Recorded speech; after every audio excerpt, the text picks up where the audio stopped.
Hamon sa pagbabago, News 5 Debates. Simula na ngayon June 26, Linggo, alas 10:45 ng gabi. At sa unang hamon, divorce sa Pilipinas, napapanahon na ba?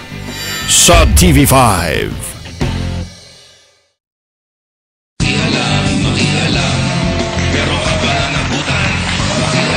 Okay, tatanungin ko po ito kay Representative Herrera D. Panahon na ba para magkaroon ng diborsyo?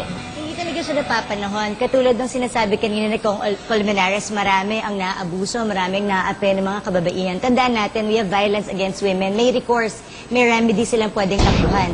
And always remember sa divorce, hindi lang yung biktima ang pwedeng mag-remarry, pati yung culprit. So ano ibig sabihin nun? Kung inaabuso mo itong babaeng to, pag nag-asawa siya ng iba, aabusuhin niya ulit yung susunod na babae. So what will happen? Marami na siyang sasaktan.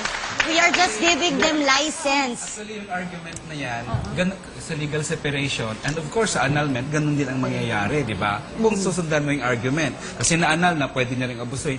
Pero hindi yun ang problema. Ang problema talaga dito, there are marriages that are beyond repair. Mas nakakasama sa bata pag nakikita niya araw-araw na nagbubugbugan yung kanyang magulang. Masama sa bata pag nakikita niya nangangaliwa si tatay o si nanay, hindi talaga nakakabunga yan ng mas maganda.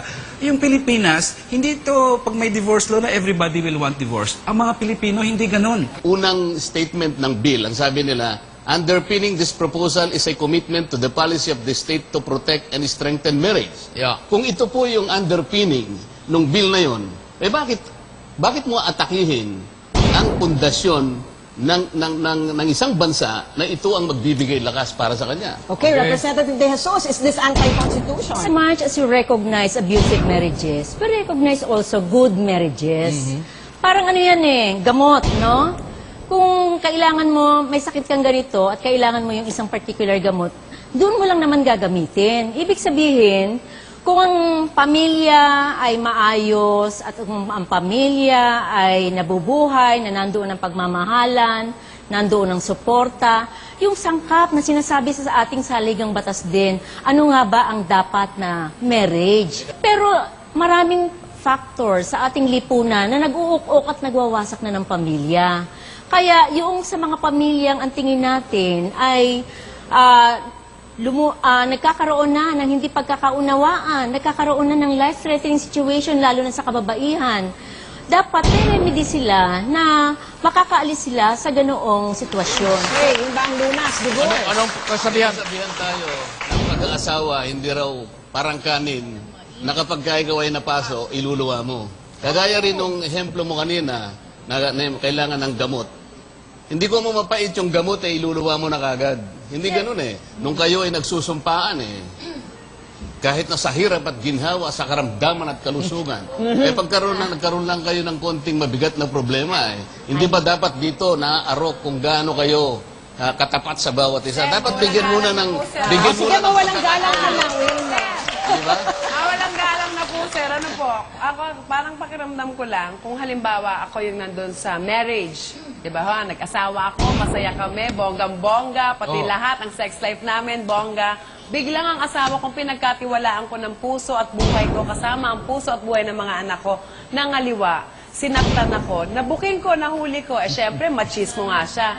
Pagbalik niya sa akin, ako pa ngayon ang binubugbog niya at ako pa ngayon ang pinabalabas niya na selosa ka, bungangero ka, nanay ka kasi, ang losyang ka na, kaya kita iniwan. Kung kayo po yung araw-araw na nagganon at nakikita po ng mga anak ninyo, sa palagay niyo po ba bilang nanay sa panahon ngayon, sa panahon ng 2011, ay, ang solusyon ko dito, sandali, ganyan ka, gusto mo yan, maghiwalay tayo, at may karapatan pa rin akong magmahal, tumanggap ng magmamahal sa akin, kasama, kapackage ko naman yung mga anak ko. I think that's a better solution. Wilma, naintindihan kita. Okay, Marisa? Hindi ibig sabihin na pagka sinabi naming anti-divorce kami, binubugbog ka physically ng bababae ang asawa mo, hindi mo na... Pwede mong iwanan lang, period. May annulment, may proseso nga Pero nga pa, sa annulment, ito nga separation, hindi ka na pwede mag-asawa ng iba. Paano ka naman? Ito nga, ibabalik ko nga dun sa sinabi ko kanina Ito, if the purpose of marriage was simply to enjoy an infatuation and make you happy, then I'd have to get a new marriage every 2 or 3 years. Masasanay na lang tayo sa magulong sistema, panibagong tikiman, panibagong pakikisama, Okay lang panibagong hirap na Okay naman. na naman yun. So, dali. Iba-iba na naman yung taong makukuha mo. Wala namang perfect di ba? Sinong mahihirapan? Sinong masasaktan at apektado? Anak, kapatid, O yung mga magulang, anak, mga at bata ngayon, sa panahon pamilya. ngayon, yung mga bata, matatalino na sila. Kaso- Ipaliwanag mo sa kanila ng maayos kung bakit Mare, hindi. Bakit umandong sa ganitong pagkakataon. Maintindihan ka Sandali, nila, Mare. regardless Hindi. kung anong nangyari sa inyong Kahit na mag-asawa. gaano kagandang pamilya ito, pag meron ng divorce, maganda ito. Kunwari kami, mag-asawa kami ni Sir. Diba? Kunwari Pagkatapos, lang, ha? kunwari lang, maganda pagsasama namin. Eh meron ng divorce, maayos ang anak namin, natukso si Kuya. Diba? Divorce na kaagad yun? Hindi ganun So, lahat tayo, Hindi yun, hindi naman we ganun fall yun. short of the Hindi standard. Representative Colmenares. Pag may nagustuhan tayong iba, divorce na tayo. Representative Kaya nga, Colmenares, go ahead. we will take advantage of it because tao tayo lahat. Makasalanan tayo! Masyadong Pero ang Pilipino, hindi ganyan. Masyadong Porket mababaw may yun. divorce bill na, konting kadyot lang alis na agad, no? In fact, ganun din ang sabi siguro sa simbahan noon. Alam nyo ba na ang simbahan ay may annulment of marriage din, no? Siguro ganun din ang argumento sa simbahan noon. Pag magkaroon kayo ng annulment, yan, lahat na lang magpapa-annul. Yun hindi. Ang Pilipino, titiisin niya yan hanggat kaya niya. Pangalawa, tayo na kaya nating tiisin, tayo na kaya nating, sige, pag-usapan natin, walang problema dyan, gawin natin yan. Pero, pangit naman natin hindi reasonable na yung iba na hindi na kayang tiisin. Okay. Yung problema doon, kaya siya magiging left and right because of the word irreconcilable differences. Yes. Yung irreconcilable differences, very vague yun. Anything pwede na lang ipasok doon. Konting nagtatalo dito. Irreconcilable differences na, file na tayong divorce. Ganyan ang mangyayari dito And that's what we have to be careful of, yung irreconcilable differences. Yeah. And I would like to correct Wilma earlier, ang legal separation, you can't get married. But once you're annulled, you can get married again. At yun ang sinasabi ko nga, anong difference ng annulment at divorce pag sinasabi natin, ang justice system natin pareho. Kung sinasabi nyo, mabagal ang divorce, kung sinasabi nyo, mabagal ang annulment, mahal ang annulment, divorce will end up with the same expense at ganun din siya katagal kasi same ang judicial system natin. Actually, yung position na pareho lang ang divorce at annulment ngayon, sa mali yan. No, Otherwise, ang hindi sinasabi na ko sa judicial lalaban system. naman. Pero ang problema ngayon sa annulment, ano bang grounds ng annulment under the law? Ang grounds ng annulment, bigamous marriage. Hindi yan ang natural na nangyayari dito. Incestuous marriage, yung tatay nag-asawa. Hindi ang normal na nangyayari sa mag-asawa. Yung mga walang marriage license. Hindi ang normal na nangyayari sa mag-asawa ngayon ay hindi grounds. Kaya mahirapan ka talaga humingi ng ganitong annulment ngayon dahil you have to prove in fact under Article 36 ng pangbubugbog niya, ang psychological incapacity niya Yes. was existing at the time of marriage. Mahirap i-prove yan. Magastos pa kasi kukuha ka pa ng psychiatrist. Under sa divorce law, it doesn't matter kung nangyari yan at the time of marriage, before marriage, or after marriage. At maraming mga abogado ang nagsasabi na nagkakainventuhan na nga dito ng Yes, psychological naging incapacity at the time of hypocritical marriage. tayo Ano po dahil masasabi dyan. nyo dyan? Nagkakaroon na rin ng pagsisinungaling ang mga nagsasampa ng annulment sa isa't Ganun din isa. sa divorce mangyayari. Ganun nga, dito sa isang ground na sinabi nila na basta naipasok mo yung irreconcilable differences. That will Relative yung cause term na yun. the irreparable breakdown. Irreparable breakdown of marriage. You are opening the floodgates. Para yung sanctity ng marriage talagang maatake. Yeah. Bakit hindi ang pag-usapan natin kung paano yung dalawang mag-asawa, gaano man sa kanilang paningin irreconcilable, mas maganda pa rin bigyan ng pagkakataong pag-usapan yon. Yung mga anak ninyo, napag-usapan ba kung anong magiging kalagayan nila?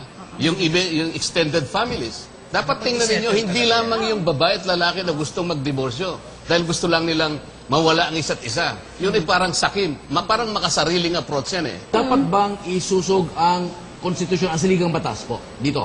Alam mo, Under the Constitution, malinaw itong proceedings ng Constitutional Commission. Tinanong ang proponent na nag-propose ng provision na binasa. Ang sabi sa kanya, Commissioner, does your provision prohibit divorce law? Yeah. Ang sagot, no. Bakit? Kasi gusto Again, the proceedings gusto is po not ng the law. konstitusyon, It's not the Constitution. gusto po ng komisyon na hayaan ng Kongreso na mag-decide on such a very Yeah. sensitive issue like marriage. Kung gusto talaga yun i-approve ng Constitution before, sinama na nila yun. I Yes. think the reason why they didn't put that, kasi bakit natin gustuhin padaliin ang paghihiwalay ng mag-asawa? So bakit strict yung annulment reasons kung bakit?